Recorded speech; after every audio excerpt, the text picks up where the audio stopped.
제목을 같이 하겠습니다. 변하지 않는 복음의 능력으로 교회를 세우자.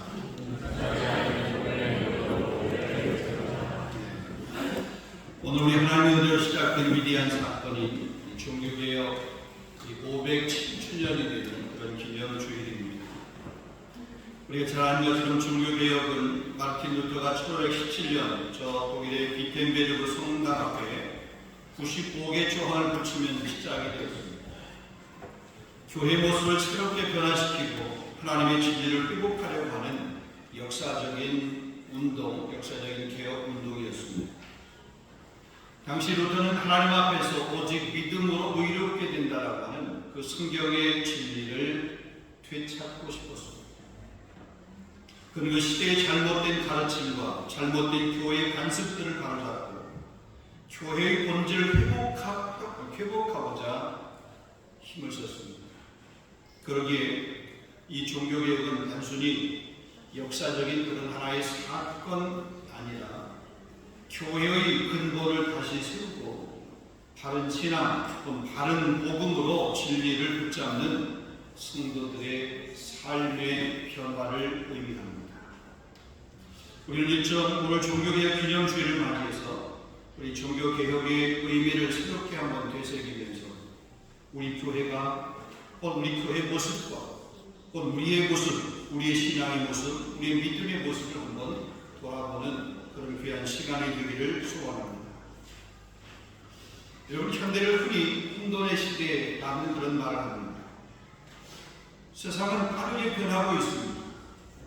여러분, 진리의 기준도, 가치의 기준도 끊임없이 흔들리고 있습니다. 사람들은 무엇을 믿어야 할지, 무엇을 따라가야 할지 혼란스러워합니다. 이런 정치적인 갈등, 사회적인 갈등, 이념적인 갈등, 이런 갈등들은 점점점 깊어가고 심화되어가고 있습니다. 눈부시게 과학 문명이 발전했습니다. 이 과학 문명의 발전 혹은 기술의 발전은 우리에게 편리함을 가져다 주는 것은 분명한 사실입니다. 그러나 우리에게 편리함을 주었지만 동시에 우리의 정체성, 우리의 방향성 이런 것들을 혼란스럽게 만드는 그런 요인들도 우리에게 가져다 주었습니다. 여러분, 이렇게 변화와 혼란이 일상이 된 이런 시대 가운데서 교회라고 하는 이 교회는 어디에 서 있어야 됩니까?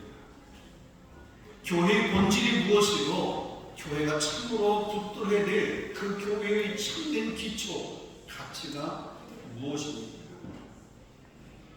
우리가 이루고 있는 이 교회 공동체, 우리 파리 사내장로교회라고 하는 이 교회 공동체가 정말로 이 참된 가치를 붙들고 있는가? 이 가치를 잡고 있는가? 오늘 말씀을 통해 함께 한번 생각해 보려고 합니다. 여러분, 이럴 때일수록 우리 교회가 붙들어야 될 가치는 분명합니다. 변하지 않는 복음의 능력입니다. 모든 것이 흔들리고 바뀌는 것처럼 보여도 복음의 진리, 예수 그리스도는 여전히 변함없이 우리를 붙들고 계신 줄로 믿습니다.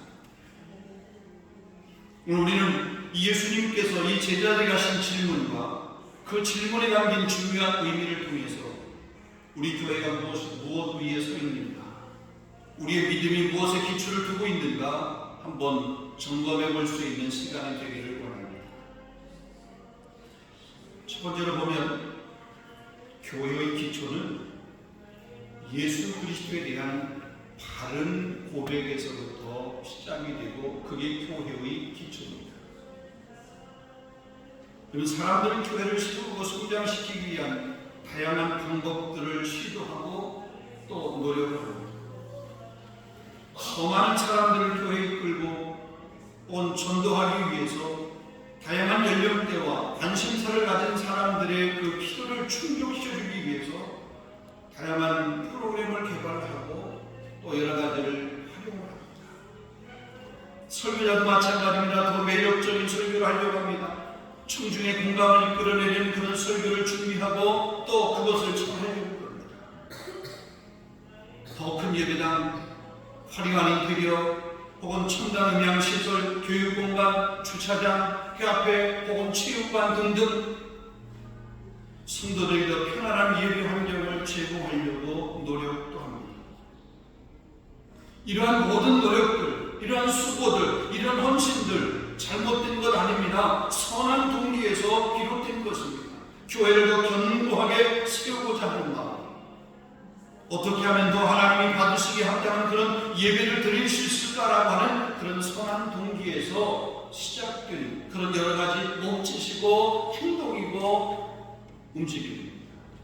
하지만 이러한 접근법들은 때로 교회의 본질과 목적을 흐리게 만들 수 있는 위험성도 내포되어 있다고 하는 사실을 우리는 간과해서는 안 될 것입니다. 여러분, 교회를 세우는 진정한 힘은 인간의 지혜나 자원에 있는 것이 아니라 오직 복음의 능력, 성령의 역사에 달려있다는 사실을 믿으시기를 바랍니다. 오늘 본문이 그것을 우리에게 가르쳐주고 있습니다. 그것을 우리에게 말씀해주고 있는 것입니다. 자, 본문 13절을 보겠습니다. 예수께서 빌립보 가이사랴 지방에 이르러 제자들에게 물으시되 사람들이 인자를 누구라 하느냐? 여러분, 가이사랴 빌립보라고 하는 이 지역은 갈릴리 북쪽에 위치한 곳입니다.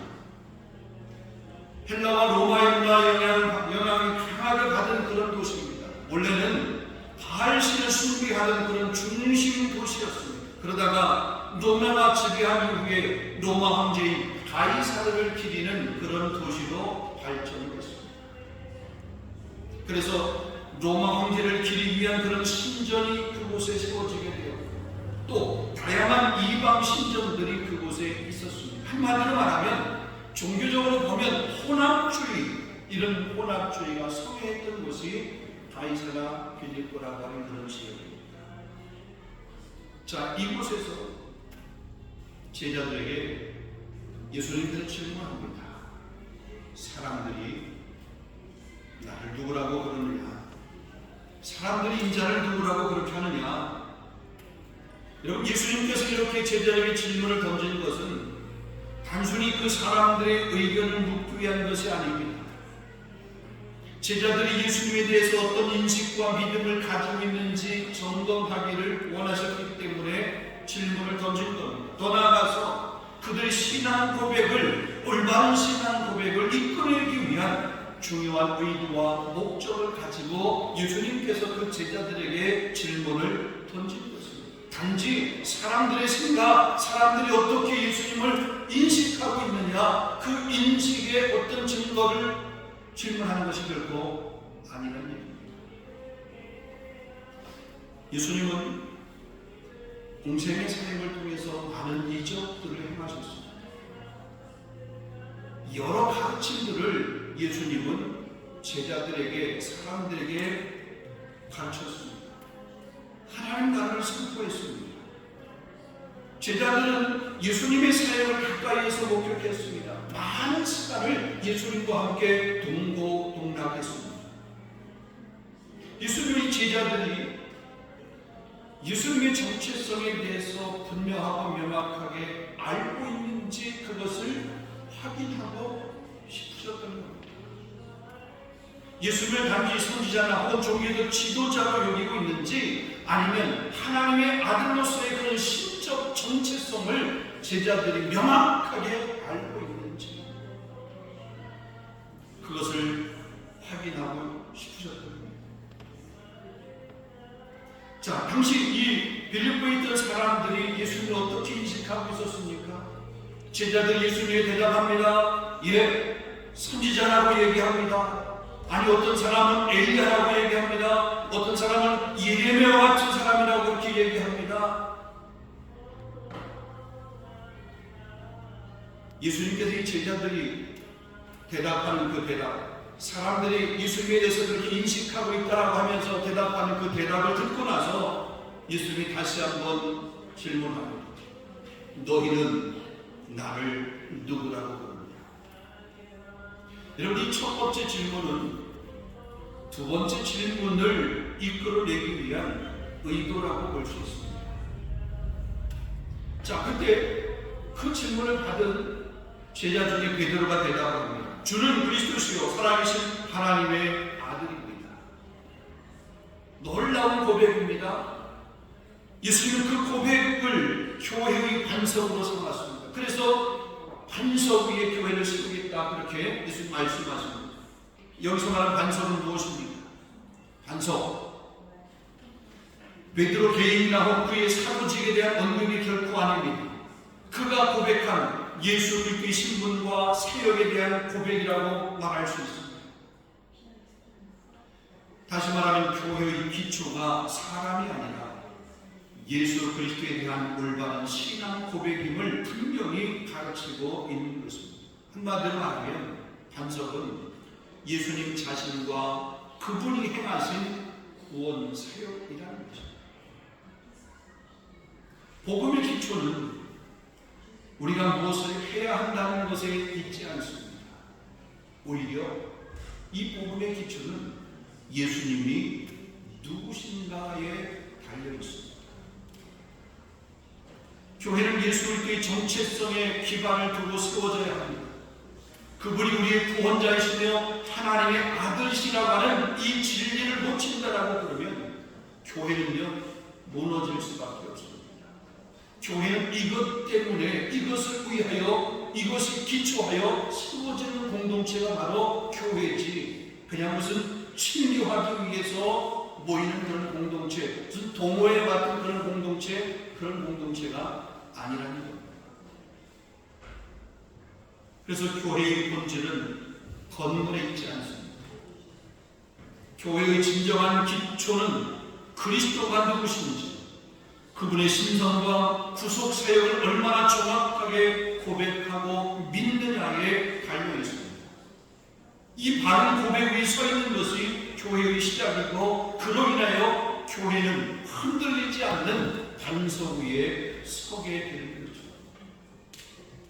인간관계, 친분관계, 이런 관계 위에서 세워지는 교회, 세워진 것 같지만 흔들릴 수밖에 없고요, 무너질 수밖에 없고요, 안 무너지는 게 이상한 거예요. 그런 공동체는 무너져야 되는 거예요. 그러나 예수 그리스도 복음의 기초를 세운 그 교회는 세상의 그 어떤 것이 흔든다 할지라도 무너지지 않는 그런 공동체의 참 교회인 줄로 믿습니다. 우리 교회가 이런 교회이어야 되고 이런 교회인 줄로 믿습니다. 아멘.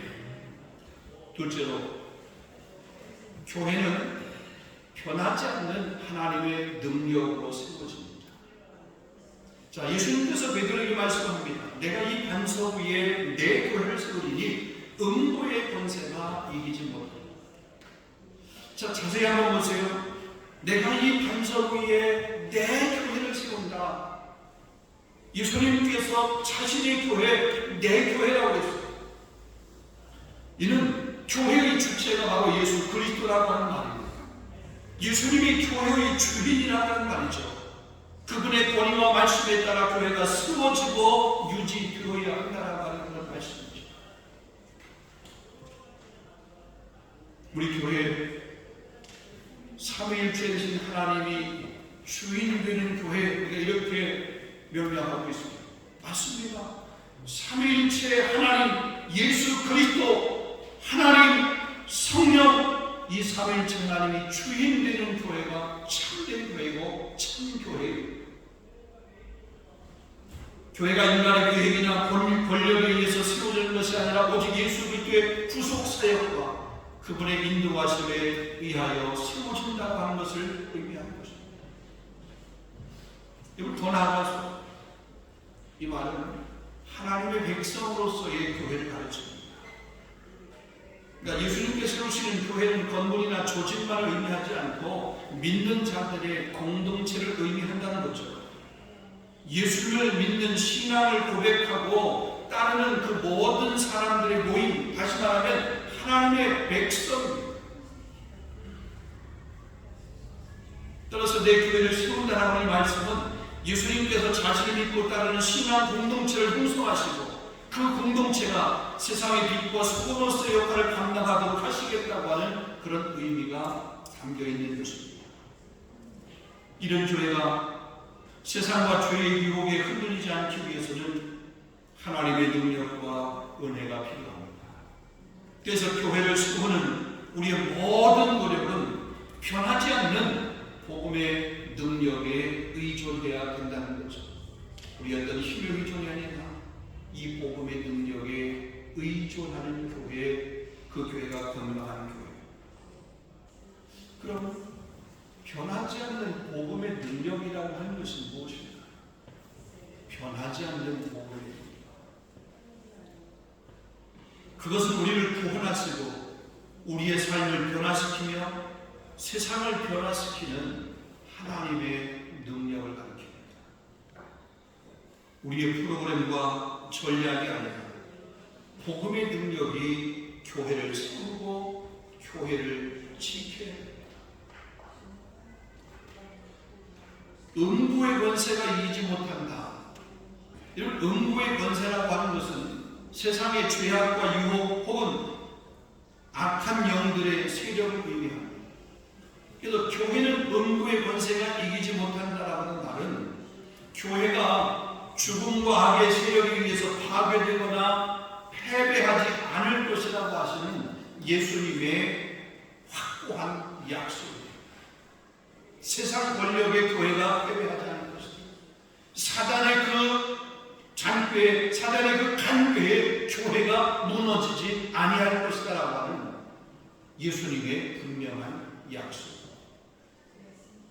그래서 교회는 그리스도의 권위 아래 있으며 하나님께서 지키시고 보호하시는 그런 공동체입니다. 이 많은 교회가 어떤 외부의 공격이나 혹은 내부의 실수에도 불구하고 하나님의 능력으로 굳건히 서 있게 된다라고 하는 그런 말씀입니다. 교회는 사람의 지혜나 방법이 있지 않습니다. 오직 예수 그리스도께서 주신 권세에 있습니다.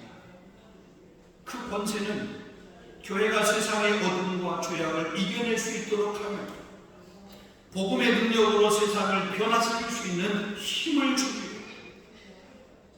바로 이 권세를 믿고 의지하며 나아가는 것이 바로 교회고 우리가 분명히 그렇게 해야 될 줄로 믿습니다.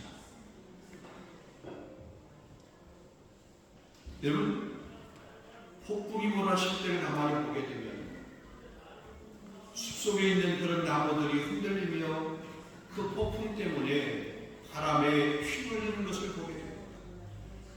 그런데 깊은 뿌리를 내린 나무들은 쓰러지지 않고 굳건하게 서 있습니다. 깊은 뿌리 덕분에 어떤 폭풍에도 견딜 수 있는 것입니다. 그렇습니다.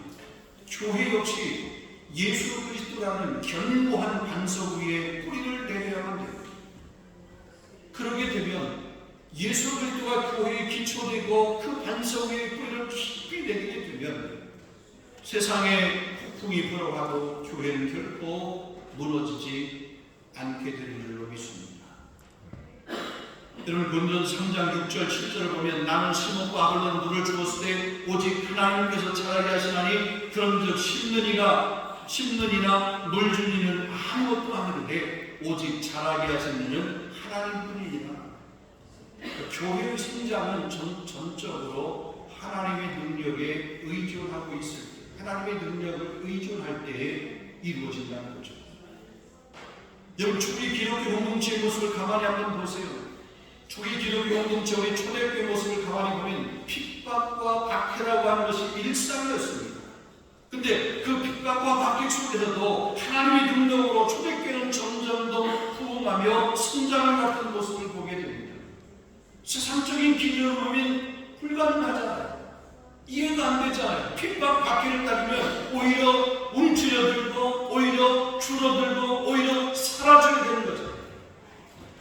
근데 핍박과 박해 속에서도 교회는 점점 부흥하고 성장했던 모습을 보게 됩니다. 핍박을 받으면 받을수록 견고한 신앙으로 그들은 무장되었습니다. 박해를 받으면 받을수록 때로는 죽음조차 두려워하지 않는 그런 굳건한 신앙으로 나아가서 교회가 무너질 때를 가만히 보세요. 평안할 때입니다. 잠잠할 때. 그러나 핍박과 박해 때문에 교회가 무너진 역사는 없습니다. 오히려 평안할 때 무너집니다. 우리의 신앙도 옛날 우리 부모님들의 신앙을 가만히 보세요. 지금보다 살기 훨씬 더 힘들고 어려운 시대에서 아침 일찍 들에 나가서 일을 해야 되고요. 밤늦게 별을 보면서 집으로 돌아오는 그런 시간, 그것이 일상의 시간이었습니다. 그럼에도 불구하고 교회 주일 예배 또는 새벽 기도, 온 교회가 부흥에 집회한다라고 그러면 그 시간을 구별해서 그 예배 공동체 시간, 예배 자리에 서는 것을 결코 그들이 멈추지 않았습니다. 힘들고 어려울수록 또 교회 가서 부르셨습니다. 매달렸습니다.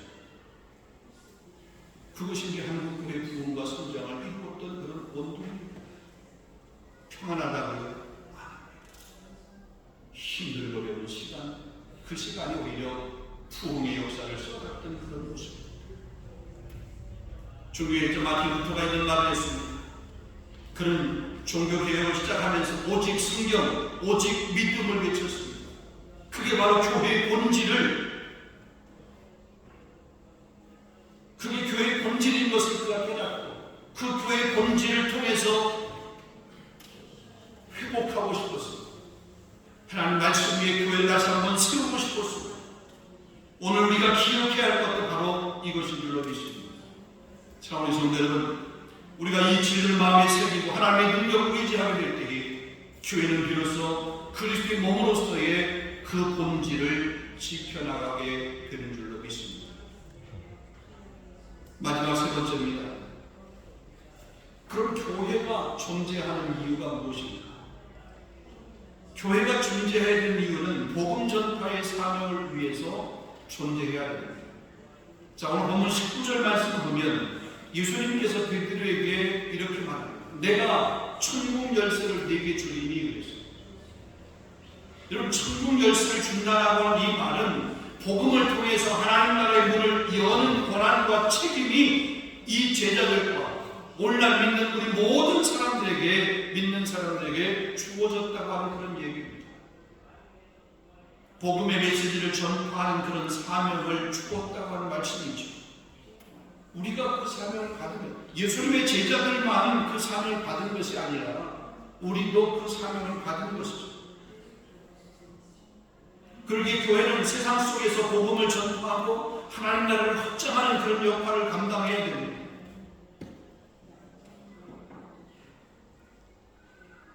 전도에 대한 명령은 교회에게 준 준엄한 명령이고 모든 교회가 감당해야 할 사명입니다. 그래서 이 전도 혹은 선교, 이건 단순한 그런 활동이 아닙니다. 교회가 존재하는 이유입니다.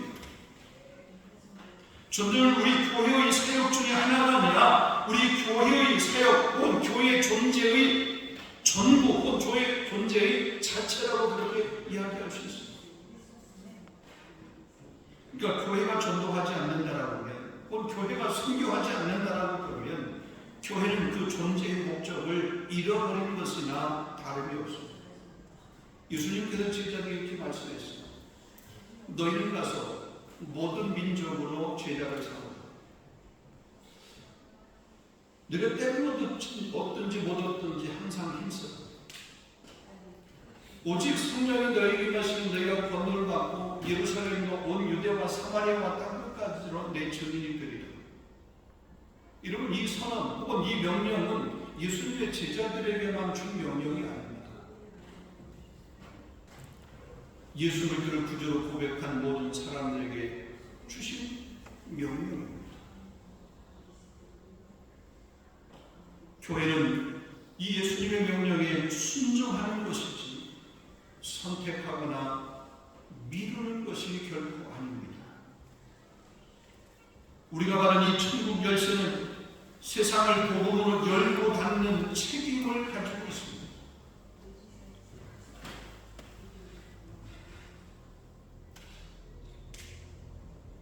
내 신앙 하나 지키는 것도 힘든데 내 옆에 죽어가는 사람들, 그 사람을 향해서 복음을 전하는 것 나한테는 그거 불가능한 일이야. 우리 교회 섬기고 우리 교회 세워가는 것도 힘든데, 아니 우리 작은 이 교회가 무슨 뭐 세상을 다 품는 교회처럼, 안에 있는 이 모든 사람들을 다 품는 것처럼 그렇게 해야 할 이유가 뭐가 있어? 그냥 우리끼리만 예배하고 우리끼리만 잘 섬기면 되지. 여러분, 이 생각은 사단이 주는 생각이에요. 우리가 교회 담장을 넘어 교회 문을 넘어서 우리 주변에 있는 사람들에게 복음을 전하고 선교하는 일에 앞장서야 되는 줄로 믿습니다. 우리 11월 9일에 우리 성가대가 저 시온이라고 하는 노아용 근처에 한 시온이라고 하는 프랑스 침례교회, 우리 한인 목사님이 목회하신 프랑스 현지교회 침례교회에 우리 선교 음악회를 하기 위해서 가게 됩니다. 성가대원들이 움직이는 것 쉽지 않습니다. 이분들이 노래라고 하는 이 찬양이라고 하는 것들이 어떻게 보면 그 은사처럼 하나님께서 재능으로 주셔서 그냥 어디서든지 노래를 쉽게 할 수 있을 것 같지만 안 그래요. 이들이 연습하고, 이들이 준비하고, 이들이 기도하고, 이들이 움직이고, 이들이 가서 그 현지 있는 교회에 가서 찬양을 하게 될 때 하나님께서 어떤 일이 행하실지 우리는 몰라요. 가려면 그냥 가야 됩니다. 대원들은 대원들 하는 대로 준비를 해야 되지만 우리 현재 있는 교회에 그 성도들이 계시고 그 성도들과 함께 나누기 위해서 우리가 뭔가 또 준비를 해가야 되잖아요. 그런 준비를 하려고 그러면 힘들어요.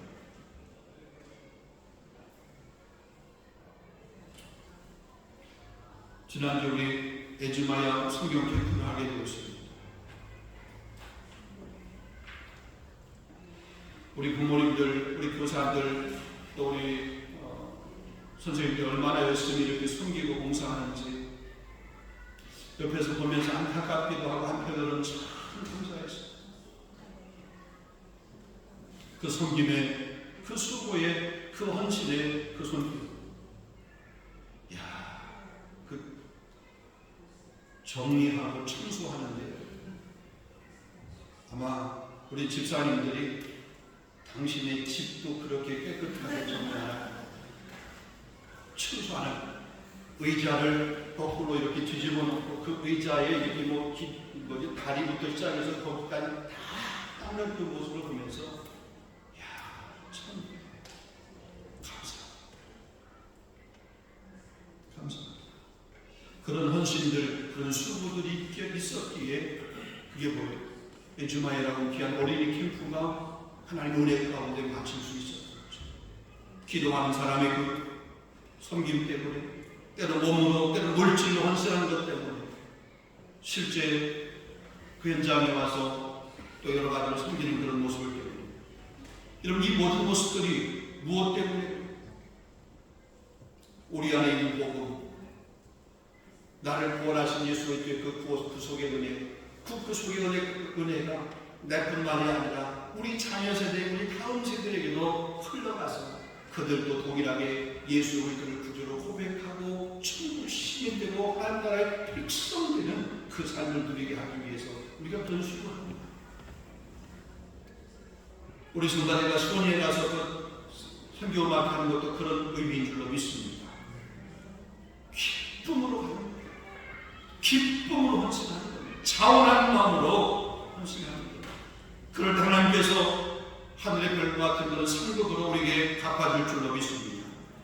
말씀에 들어가겠습니다. 사랑하는 성도 여러분, 교회의 기초는 예수 그리스도에 대한 바른 고백입니다. 교회는 변함이 없는 하나님의 능력으로 세워지게 됩니다. 여러분, 교회의 본질, 교회의 사명은 그분의 복음을 전하는 것입니다.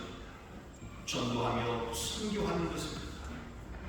아무리 세상이 혼란스럽고 사단이 우는 사자처럼 달려든다 할지라도 우리가 세상의 소리에 귀를 기울이지 않고 오직 복음의 능력, 말씀에 집중하고 온전한 순종과 충성의 삶을 산다라고 그럽니다. 예수님께서 친히 세우신 우리 교회와 저와 여러분은 어떤 도전과 시련 앞에서도 굴복당하지 않고 굳건하게 서게 될 줄로 믿습니다. 여러분, 이 변하지 않는 복음의 능력에 의존하여 살아가는 저와 여러분, 우리 교회가 될 수 있기를 주님의 이름으로 축원합니다.